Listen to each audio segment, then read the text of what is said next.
Mesdames, Mesdemoiselles et Messieurs, une fois de plus, bonsoir et bienvenue à ce nouveau numéro de questions publiques. Nous peuplerons ton sol et nous assurerons ta grandeur à travers ce que nous faisons, à travers notre contribution. Merci à vous, fidèles téléspectateurs, de la sympathique attention que vous ne cessez de nous accorder.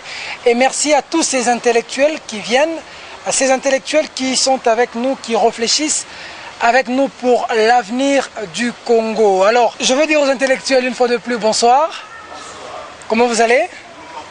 Merci beaucoup. Nous allons aujourd'hui recevoir l'autre invité de marque, figure de proue de l'opposition. Il était aux États-Unis, il nous a promis de nous faire la restitution et de parler de l'évolution du Congo. Il est président de l'ECID, coordonnateur de Force Acquise au Changement, l'honorable Martin Fayulu.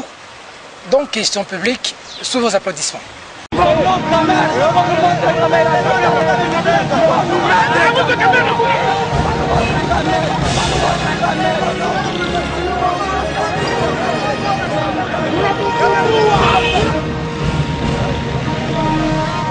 Honorable, une fois de plus, bonsoir. Bonsoir. Des États-Unis à Kinshasa, donc question publique en face des intellectuels. Alors, première question, que peut-on retenir de ce qui s'est passé aux États-Unis? Où vous étiez, hein? Écoutez, aux États-Unis, c'était très clair.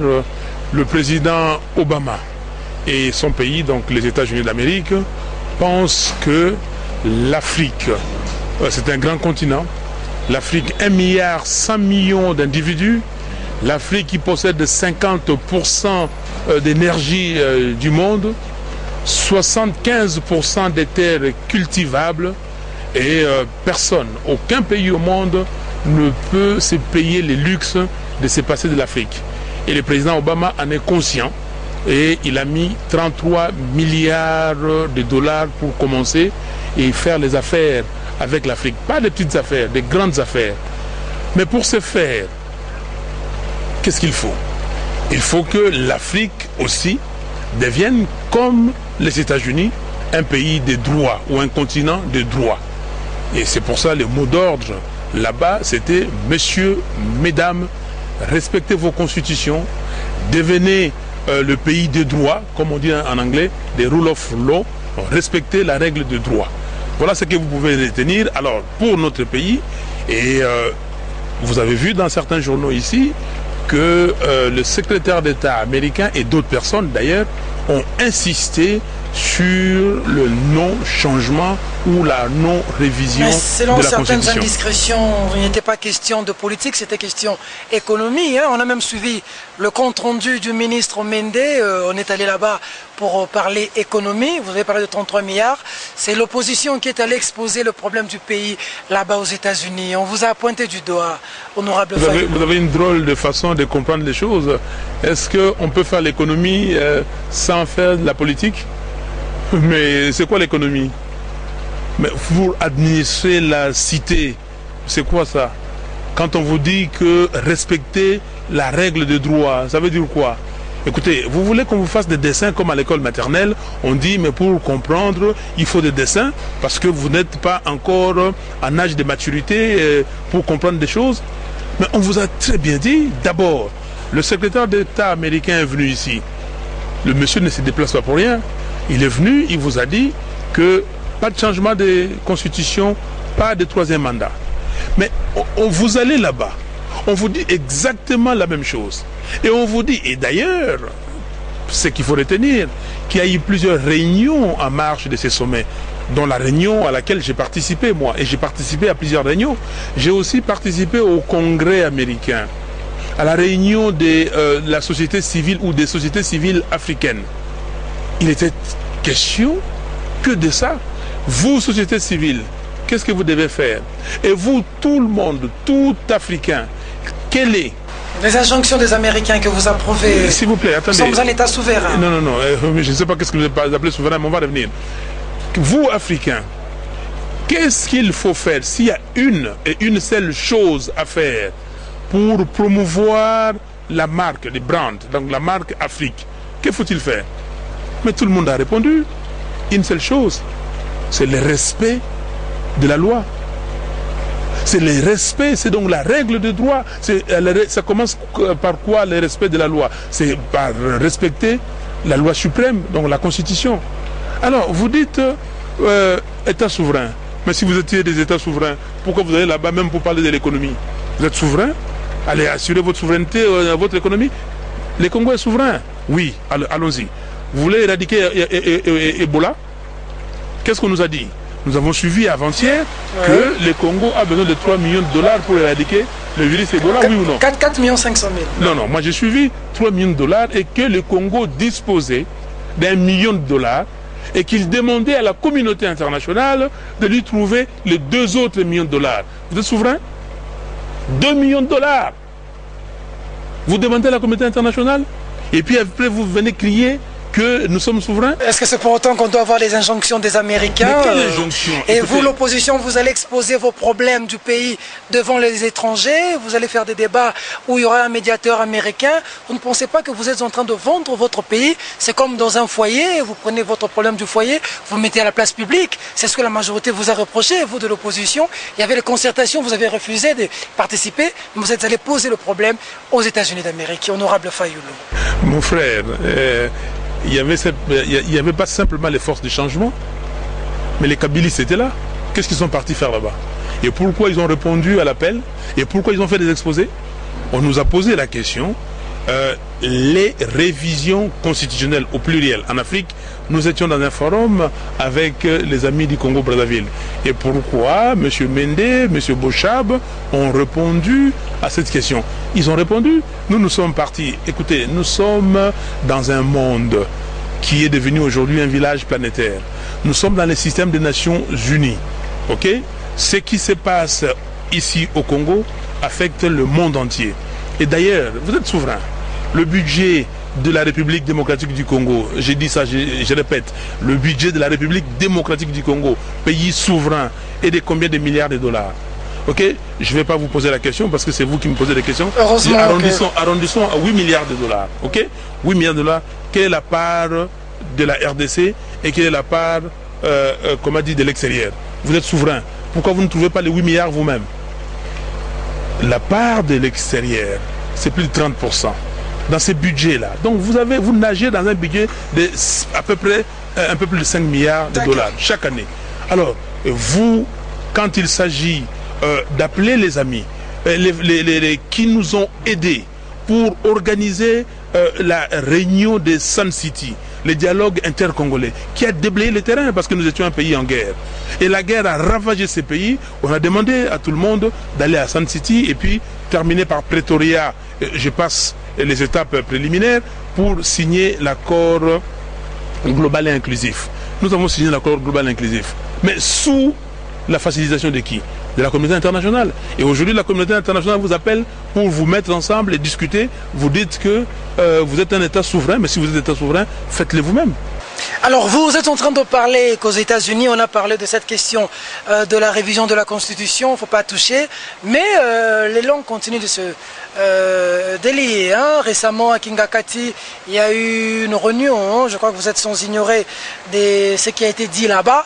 Alors, ça saute aux yeux de tout le monde maintenant que la majorité veut un référendum pour que nous puissions, les uns parlent de réviser cette constitution, mais d'autres vont jusqu'à parler de la 4e République. Nous passons de cette République à une autre, et le secrétaire général de la majorité a été clair, Aubin Minaku, pour dire que nous allons tout faire pour conserver le pouvoir. Face à cette situation et face à ces éclairages de Kingakati, comment vous réagissez? Écoutez, vous parlez des coups d'État. C'est un coup d'État, ce qu'ils sont en train de faire. Je n'ai pas parlé de coup d'État. C'est un coup d'État constitutionnel, c'est un coup d'État. Si, mais c'est un coup d'État. Parce que la Constitution, elle est très claire. La Constitution prévoit comment elle peut être révisée. La Constitution dit clairement qu'il y a certaines dispositions qui ne peuvent en aucun cas faire l'objet d'une révision constitutionnelle. C'est très clair. Alors, M. Aubin Minaku, tantôt il dit une chose, tantôt il dit une autre chose. Mais je vais savoir qu'est-ce qu'il dit exactement.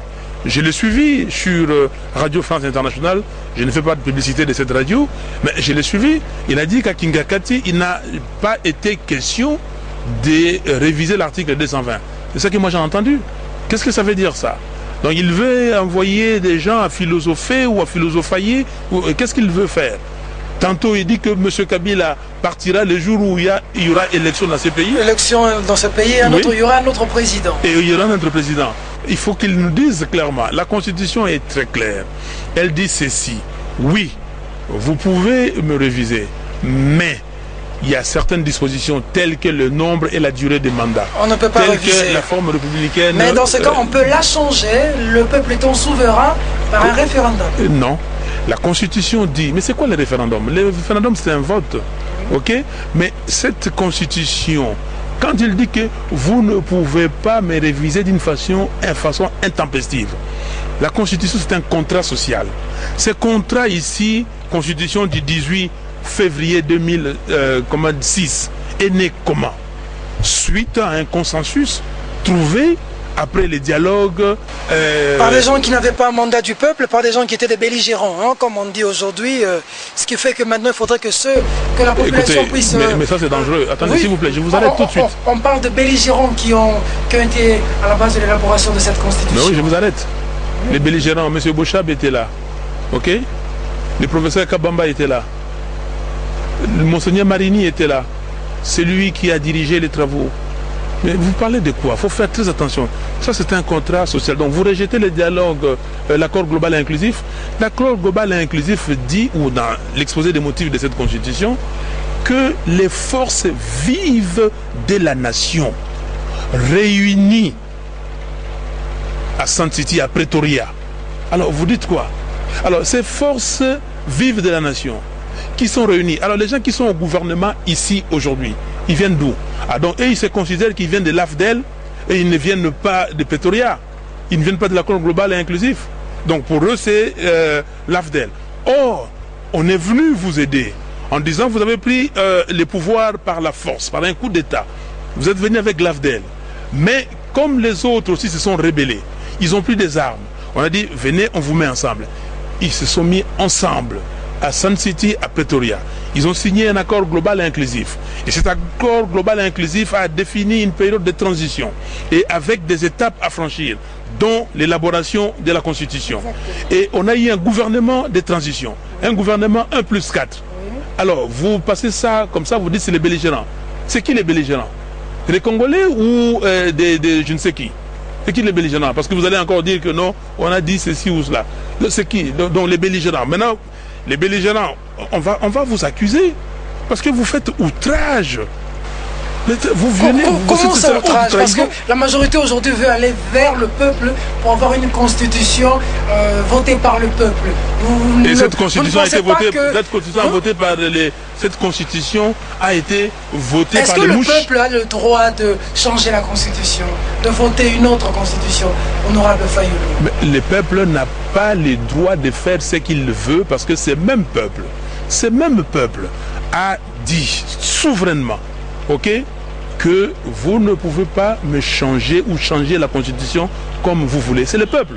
Et vous ne pouvez pas demander à ce peuple de se dire. Écoutez, parce que pour les amis, je vais vous lire une disposition ici. La Constitution est constituée de 3 parties. D'abord, l'exposé des motifs. Deuxième partie, les préambules. Et troisième partie, les dispositions. Voici ce que dit l'exposé des motifs. Rapidement, très rapidement. Dans un point intitulé « Dès la révision constitutionnelle ». Il est dit ceci.